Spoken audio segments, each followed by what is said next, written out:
Well, here we are, ladies and gents, and now we reach the concluding part of the stuff I've been throwing at you tonight before we have our Q&A. Welcome to Transitional Thinking. Transitional Doing, sorry. Transitional Thinking was the last one, sorry. This presentation is the second part to another presentation I gave at Z-Day in London last year entitled Transitional Thinking. How many people here have seen that presentation? No? Well, it's on YouTube for those who want to find it. But as you can tell from the video clip that we just saw, I'm sure there's something that nearly all of you are wondering right now, and that is, how do we get to this resource-based economic model? Well, as I explained in my previous presentation, the first step is a shift in value systems and thought patterns, leading to shifts in methodology. Now, as some of you can imagine, this graphic does fit well with some people who ask this question. Why is that, do you reckon? To be generous, I would say it's because we see huge amounts of inhumanity and inefficiency playing centre stage in our lives, and we simply do not know what we can do about it. We feel powerless, and rightly so, because we've been successfully disarmed and downtrodden. We have been brought into this world, and against our will we've been told that this is the way it is, and we must accept that. Never mind how you think life should be. That's dreamy fantasy talk from so-called tyrants such as Mao, Pol Pot, Stalin, Marx, Gaddafi and Chavez. If that weren't enough to persuade us into shutting up, we get taught to associate any betterment of our lives with these individuals, and we get the crimes of these people drummed into our heads to contrast with the vast freedom that we're told that we have right here and now. This, as a result, paints our current system as the best we can get, and we end up believing it, not because we've assessed every other possible option of socioeconomics, because we haven't, but merely because it's easier to believe what you're told. And this leads me on to another less generous explanation, the fact that we've become largely lazy in our thinking and favour the delegation of our planning and even our thinking to other people in the vague hope that they know what they're talking about, so the rest of us don't have to bother ourselves with the task of changing. And this is part of the problem. This is partly why people actively demand for a concrete plan of action which can be followed step by step. Not only is this lazy, but it's futile and self-defeating. If you came here expecting me to tell you how we're going to get from here to there, I'm sorry, you're going to be disappointed. I'm not here to tell you what to do, because I don't have any power. None of us individually have the power to guide the entire human species from a monetary system to a sustainable world. Not only that, but I don't have the audacity to think that I can see into the future and hence make a concrete plan. I would also like to take this opportunity to give my usual disclaimer again, which is, please do not believe a single word I say. Instead, use what I'm saying as inspiration to do your own research and arrive at your own conclusion. And I'll tell you what, for anyone who asks me why we can't devise a concrete transition plan that when followed to the letter will take us from where we are now to a resource-based economic model, then I explain the following scenario. Imagine if you had the task of navigating a labyrinthine obstacle course the size of a football field. You're on a time limit, you can only see a metre or two ahead of you, you hear noises and voices guiding or perhaps misguiding you, and to top it all off, this course is continuously changing. Now, how can you create a concrete planned route through that obstacle course ahead of time? You can't, can you? So what's our only option? Any ideas? Take small steps. Small steps, that's one of the things. Of course, the only course of action is to embrace the fact of change and be willing to adapt and move dynamically, facing each challenge as it presents itself. And we have to use the most optimal methods for arriving at decisions that we have at our disposal. No one in their right mind goes on a massive hike being dependent on what they know full well to be a defective compass. If there's no way of gaining a map, then you have to use the best tools you have. And as I've described in the introduction, we need to use the scientific method. Right now, I'm going to run through a series of issues we face as a species, as well as individuals, in what I call the 6 C's of transition. Concept, a description of the issue. Cause, the root causality. Contribution, the proposed solution. Contention, the argument against. Construct, a real-life example. And a conclusion, the resultant condition. So without further ado, let us begin with the first issue.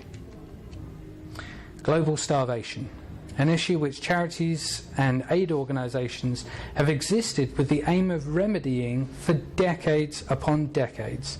However, after all this time and all the billions upon billions of pounds we have thrown at this problem, it still remains virtually unaffected, and in fact shows clear signs of getting worse. So where did we go wrong? To find out, let's break it down.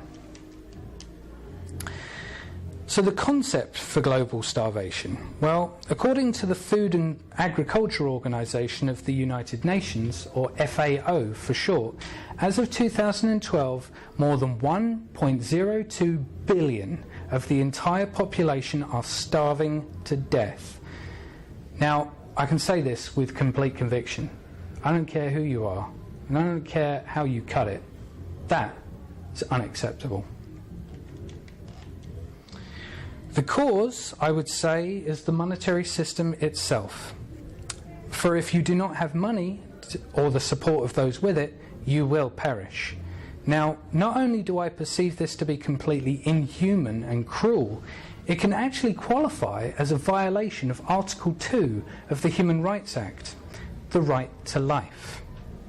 Nowhere in that legislation is the condition of monetary exchange or the performance of indentured servitude mentioned to acquire it, because said servitude is a violation of possible Article 3 and definitely Article 4, inhumane treatment and slavery. Now, to make it clear, we all on the basic level need food and water to continue our biological function, and those amenities have a price tag attached.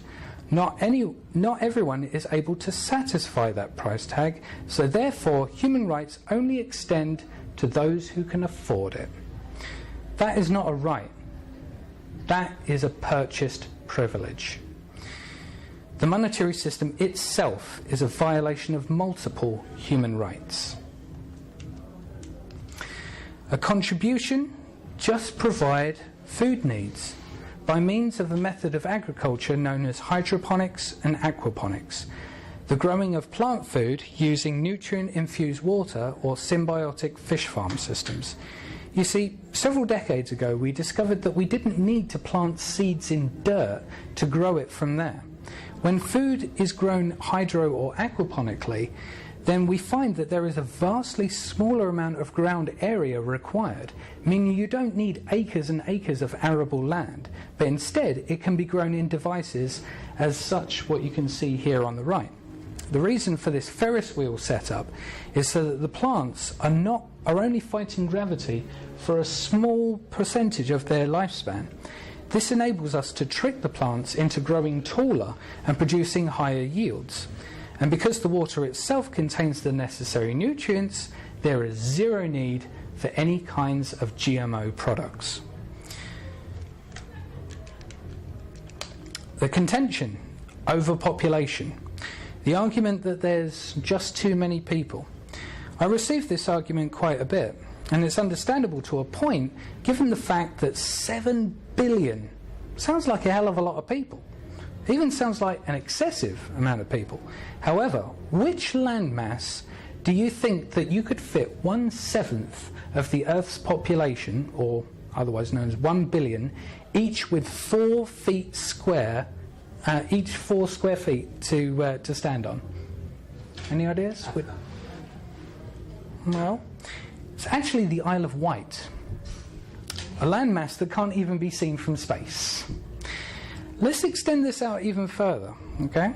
If you separated all 7 billion of us into families of 4 and gave each family a modest house and garden, Which geographical region would we all fit in? What do you reckon?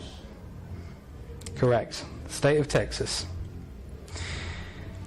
So when you take these insights into consideration, you'll notice that the issue isn't overpopulation. There aren't too many people. The problem actually resides in our inefficient and wasteful methods that we haphazardly use to produce and provide for all those 7 billion people. A Construct, a new company founded by a good friend of mine, Douglas Millett, former systems engineer for the Space Shuttle program, entitled Cybernated Farm Systems, or CFS. This company aims to design, build and distribute fully automated off-grid aquaponic farming facilities in a bid to stomp out global starvation once and for all. What's more is CFS operates with the pay-it-forward mentality as opposed to the predatory profit-driven mentality of big business. The project is in its initial fundraising stage in the hope that it will acquire a sponsor. I myself donated $20 to it as part of my contribution to the First Christmas project, but that's a topic for another time. To find out more about CFS, you can go to www.indiegogo.com/CFS. And I can provide the link later on if you need it. The conclusion would be global food access abundance, or in other words, the entire human population will have access to the life need of sustenance. Just picture living in a world where you wouldn't have to worry where your next meal is coming from or how much it will cost you. You instead have access to the proper healthy food that keeps you alive and well. Such a thing is possible.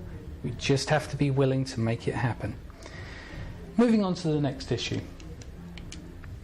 Technological unemployment. A notion which is actually quite old but only recently entering the public consciousness. The concept, the replacement of human labour with machine labour. That's the long and short of it. Now, on the surface, it might seem benign. However, a lot of people do recognise the flaw here. The cause, a system threatened by automation. As you can imagine, the reason why it's a problem is because as we automate, while we make things more faster, more productive, more efficient, more safe, and so on, this has the negative retroaction of displacing human labour and thus lowering general human purchasing power. This is bad news. However, that is only because the monetary system is based on human labour and thus also monetary circulations. Machines don't enable that. There's the clash between technical efficiency and market inefficiency. Or in other words, there's a fundamental clash between the natural evolution of technology and the requirements of the system itself, and they do not complement each other. This is why the issue has been deemed as the contradiction of capitalism. The contribution to simply embrace technological innovation, like this little fellow's asking for. Allow machine automation to free us up from tasks that are either difficult, dangerous, time-consuming, repetitive, or non-stimulating. And what kind of jobs are those? The mechanical tasks that are far better suited to machine labour. Thing is, this process of delegating tasks to machines has already been underway for over a century. It's just reaching a tipping point now because it's becoming more and more difficult to ignore the fact that we are now outmoded as the engine for mindless labour. Good. Let's instead concentrate on what stretches and stimulates us. Of course, the main argument I receive is we need to work for a living. Such a notion seems solid, right? Well, I would like you to keep thinking about that notion. Just keep it swirling around in your mind. Are you getting those creeping contradictions yet, considering what we've already spoken about?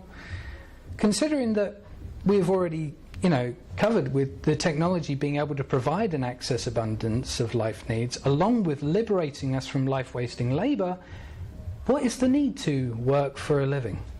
Notice that if you ask those people who say this what they would do if they won the lottery, the vast majority of them would say that they would either quit their job and either volunteer for a charitable cause or spend the rest of their lives in the lap of luxury. Wait a second. Whatever happened to us needing to work for a living?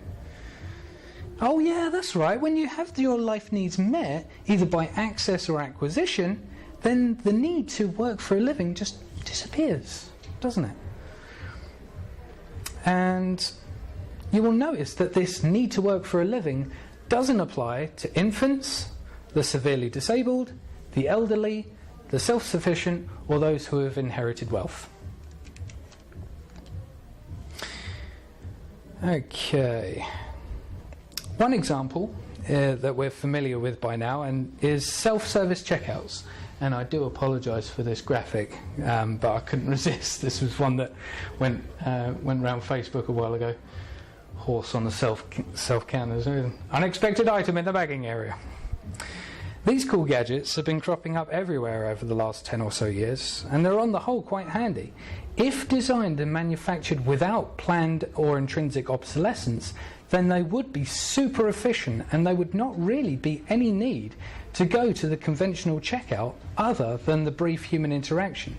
Because that's one of the main points why these have been implemented anyway. The customer doesn't want to waste any more time than they need to on the most part. You know, myself included. I mean, people just want to grab their shopping, scan it, pay for it and leave. And machines enable that much better. The reason why supermarkets haven't gone 100% automated with their cash desks is because such an act would deal a devastating blow to GDP. However, as we've already discussed, the motivation favours it because it's more cost effective. So with the notion of automating the jobs that can and should be automated, what's the conclusion from that? Well, we would be liberated. We would finally be free of that ball and chain of wage slavery. We would be freed up to devote our energies to do what we truly enjoy. Currently, your true passion is nothing more than a hobby, which you only get to do maybe a few hours a week at best, due to the constraints and demands of wage slavery. Instead, you are free to take that passion and do whatever you want with it. Would this create the conditions for idleness and apathy? Maybe initially for some people. However, after a while, people become restless with doing nothing. Human beings have a motivation to do something. The only thing is, we've been duped into thinking of that something in terms of a job that sucks our joy and energy, leaving hardly anything left in us to really enjoy life. But with this issue taken care of, we can stop just surviving, but start really living. Okay, on to the next issue, which is governmental corruption. Hardly a new concept to the vast majority of people, I'm sure.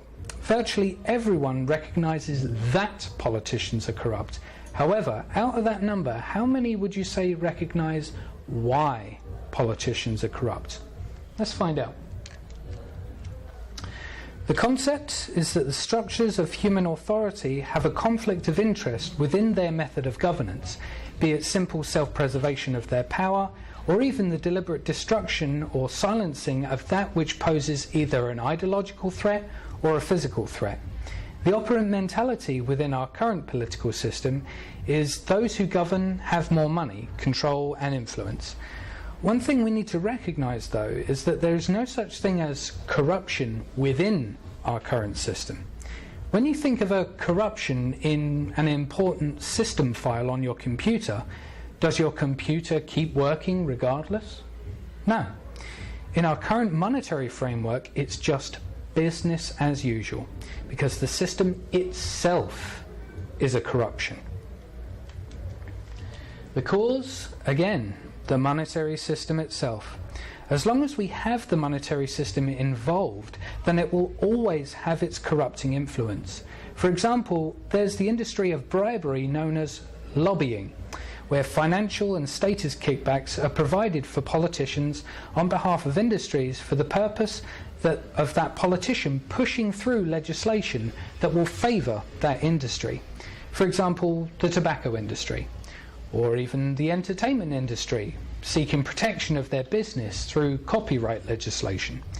Money soils everything it touches, and it's the reason politicians can be bought for the right price. Legislation and loyalties are all for sale, and as Bill Hicks once said, freedom of expression is guaranteed if you got the money.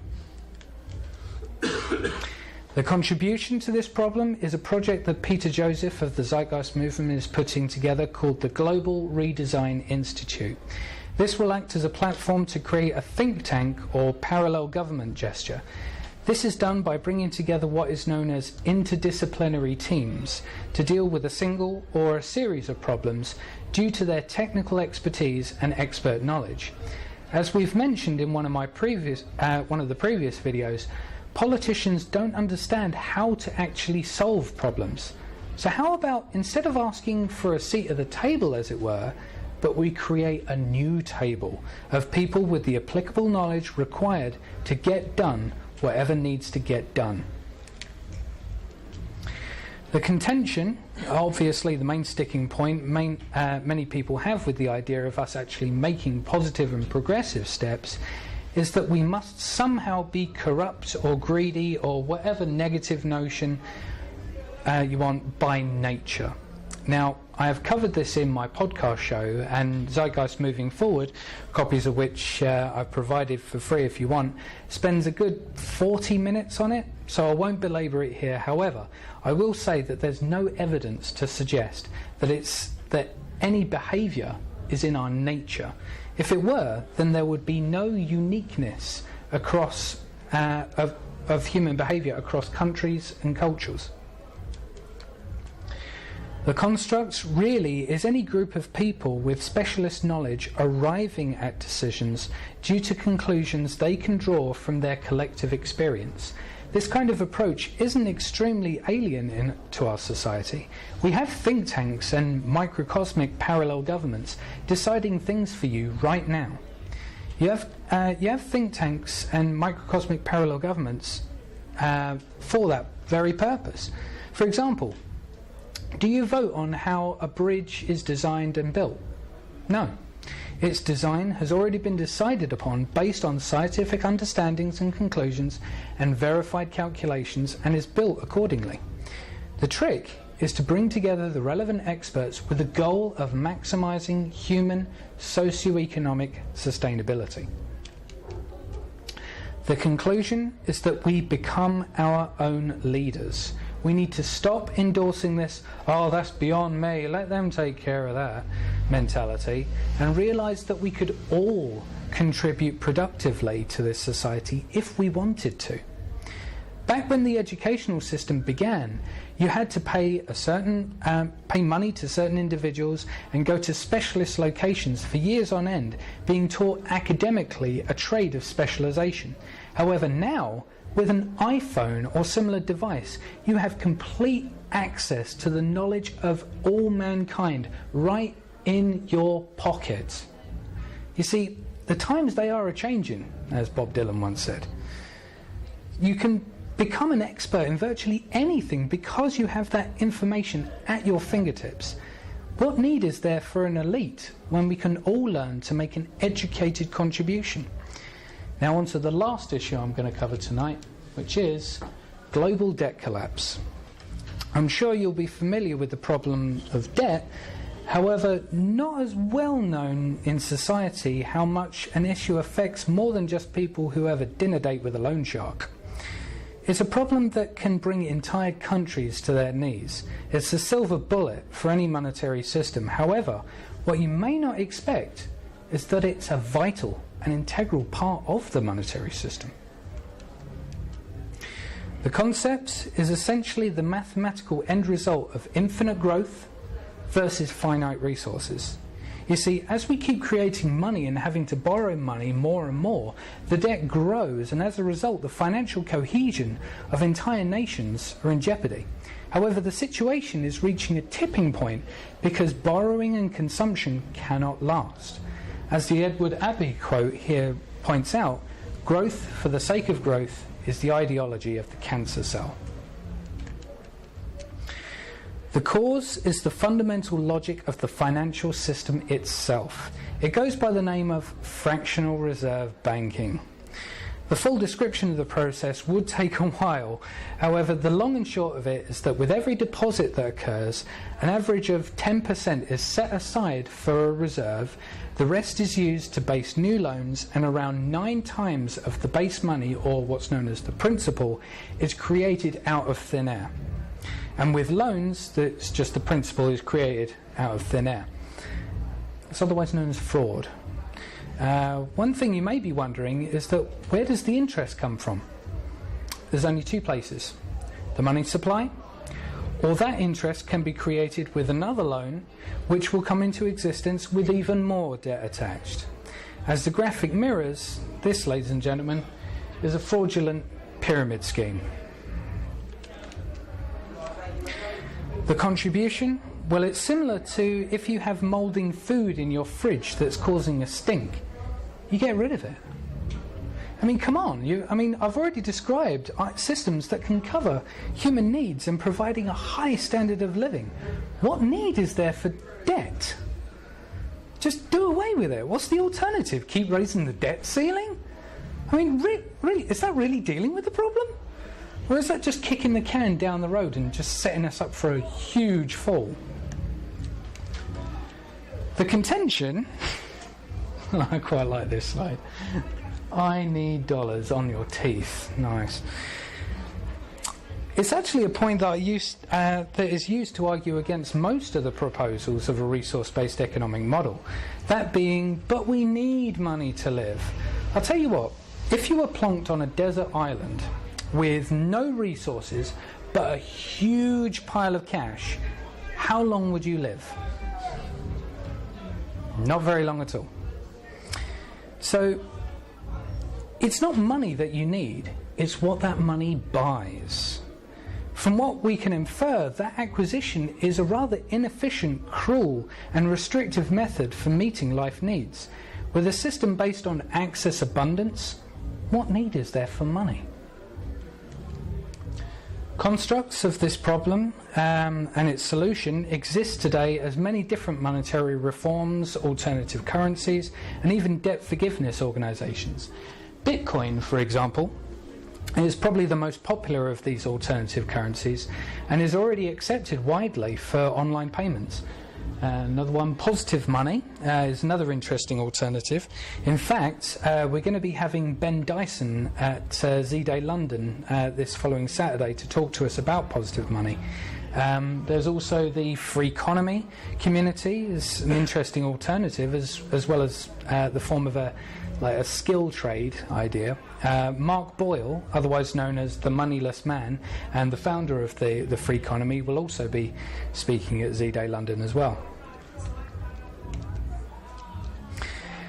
And the closing conclusion: with all of these measures examined, implemented and continually improved, we will finally have a better world. A world without the need for money, where human beings can finally call themselves civilized, where truly anything is possible. No more damn price tag, no more unnecessary stress, no more bills, no more mortgage payments, no more foreclosures, no more poverty, no more starvation, no more vets fees, no more penalty notices, no more taxes, no more interest payments, no more ball and chain. True freedom. You want that kind of world? Or do you want to stay here and go down with the sinking ship? Okay, folks, I now reach my final thoughts for this presentation. I know none of you are stupid. None of us can be the root problem or the chief solution, because we have to achieve it together as one. We need each other on this planet. There's no denying that. We don't mean to be mean. We're creatures of conditioning. That isn't a cop-out, it's a fact of nature. Not human nature, because I don't think there is such a thing, but natural law. We live as elements of a broader picture. We are part of the universe and vice versa. The stars aren't out there, they're in here as well. Because we're all composed of the same matter. We're all fundamentally the same, because otherwise we would be different species to each other. But we're not. We are of the same category of organism. a smaller fractal of the organism we call the universe. I know it sounds new agey, but it's the truth. Don't take my word for it. Find out what part you play in everything. Find yourself. However you need to do it, just don't hurt anyone or do anything dumb, alright?